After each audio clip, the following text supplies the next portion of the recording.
Okay. Can't. There you go. Now you can see.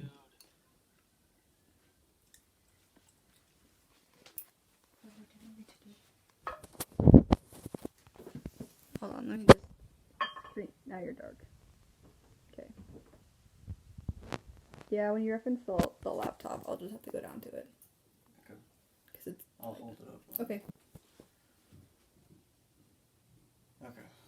It's bottom of the ninth. Bases loaded. 2 outs. You're up to bat. It's full count, and the game's all on the line, and it's all up to you to either win or go home with your head down crying because you lost the championship. Believe it or not, I got to live this my senior year of high school. It's a moment I'll never forget. I played baseball ever since I was a little kid. Ever since I was able to pick up a bat, I would dream about this moment, and I actually had the privilege of living it. And I came out on top, so that makes it even better. I've had this dream ever since I could pick up a bat, and just like any other kid out there, they always pick up a bat and they do this stuff in their backyard or at practice even. And it's funny to watch it because if you're dreaming about it, you're obviously never going to lose. So that's the perfect part about it because it's the American dream if you're a baseball player. In my speech, I'll talk about the 3 important aspects of baseball, which are the positions, which are clearly pretty needed in knowing how to play. The evolution of the sport, it didn't start how it is today, obviously, just like anything, it always changes. And the history of the sport, so more along who is important and why they're important. Baseball has 9 positions. If you look here, you can see you have 9 positions, 3 outfield, 4 infield, and then you have pitcher, catcher. So infield is what I used to do, and outfield, I guess. I did everything, but infield's pretty scary. You have baseballs hit at you that can hit off the dirt, they can skip up, hit you in the neck, hit you in the face. It's always really fun when that happens, trust me. Outfield, you're really just catching the ball mainly. Otherwise, you'll rarely get a ground ball that you have to field. Pitcher and catcher, they're pretty important. That's how the game plays. You can't just have a pitcher and catcher, otherwise you will definitely lose. All these numbers or all these positions have numbers with them. That's not as important, but one that will confuse you would be shortstop is number 6. For some reason, it goes pitcher 1, catcher 2, first 3, second 4, then third 5, and then back to short 6. That's confusing. I never understood why they did that. I think shortstop was added at a later date than how it started. But now that you know a little bit about why and how baseball works with the positions, I could go over the rules with you, but that could be another 15-20 minutes. Now that you know a little bit about positions, let's talk about the evolution of the sport, particularly in the equipment used. So, according to the Post-Game, an article entitled The Fascinating History of the Baseball Glove, written by Chris Silva, published in July 12, 2011, the history of the glove can be traced back to as early as 1860. It was just what today is like a leather batting glove. That's how they started for when they actually had baseball. Before that, they just used their bare hands, which y'all can figure out how that went. Broken hands, broken bones. So that was always fun. But the first type of glove was ones that were used by railroad workers. So that's pretty interesting. As the game went on, more gloves were made, obviously differently each time, mainly because hands were breaking, catching a ball barehanded, and then you went from a glove like this, which is just plain leather. Looks like a big old mitten. Here's your pocket. It's not very big, so this would still hurt, but it is a lot better than barehanded. To now this is the norm of a baseball glove. It's got a lot more protection. Can still hurt if you catch a 100-mile-per-hour ball coming at you, but it gets the job done. These tend to break a lot, so I mean, there's always room for improvement, but I think this will be the norm for the rest of eternity for baseball, I guess. But there's also baseball bats.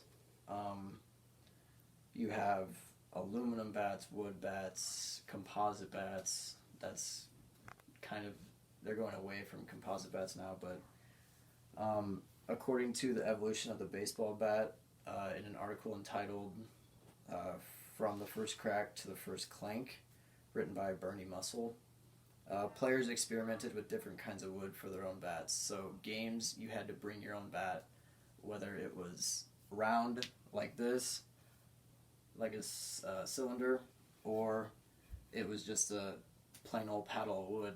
That's how they first started, which is crazy. But so players made and brought their own wood bats.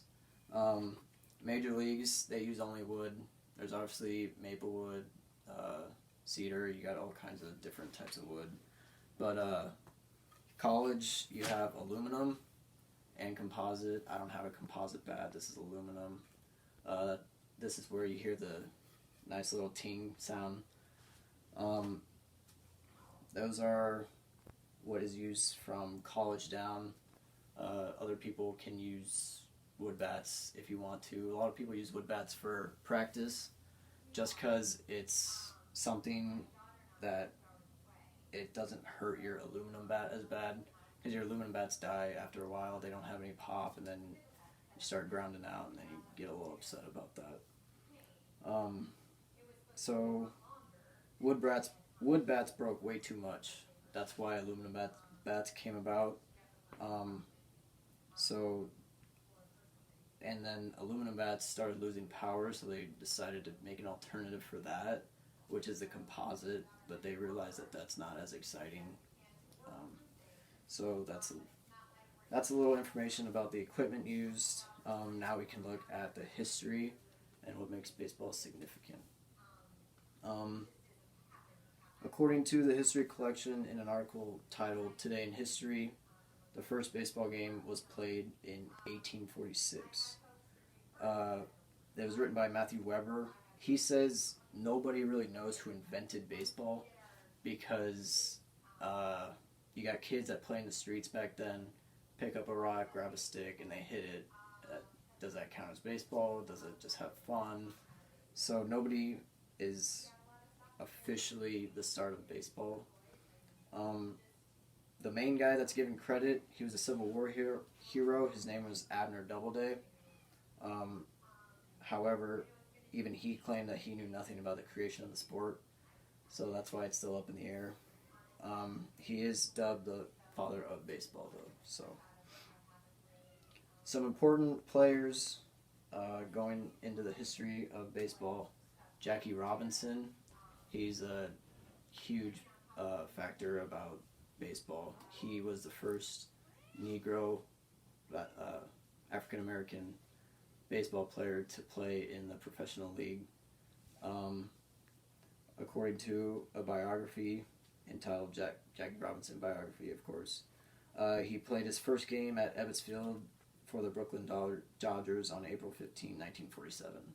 So the game was around for almost 100 years before we had African Americans in the game, which is why this is so significant. He is the first black athlete to play Major League Baseball in the 20th century, which is a huge, huge deal. Another person is Babe Ruth. He is he's not African American, but here's a picture of him. This is when social media kind of became important. He was like a face for baseball because he was so popular.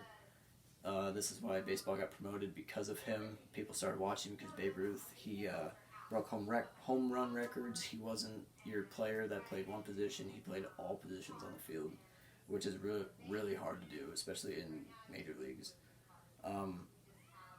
According to the historical significance of Babe Ruth, Ruth's influence has formed the game of baseball to what it is today, which is important to America. I'll go back to this. Here's a picture of Jackie Robinson when he was with the Dodgers. He did not start out with the Dodgers. He was actually in a Negro League, and then the manager from the Dodgers, he actually thought it would be a good idea, which at first it wasn't, because back then racism was a huge deal, and that's what caused all the ruckus. So, with all that being said, I hope you have a better understanding of baseball and how it came about, where the evolution of the equipment came from. We took a look at 3 important aspects of the game, including the positions, the evolution of the game, such as the equipment, gloves, and bats, and then a little bit about the history. Being a baseball player all the way until I became a college student, that's what gives me credibility to talk about this topic. I've helped out little kids with baseball, whether it's pitching, hitting, whatever it is, even teammates. As a little boy, back to my introduction, how I started off, I've had that dream. I've had it plenty of times. Still don't have it anymore, but that's because I'm retired, if you want to call it that. But everybody has that little dream, and everybody has the same outcome of hitting that home run with the bases loaded and walking away with that trophy.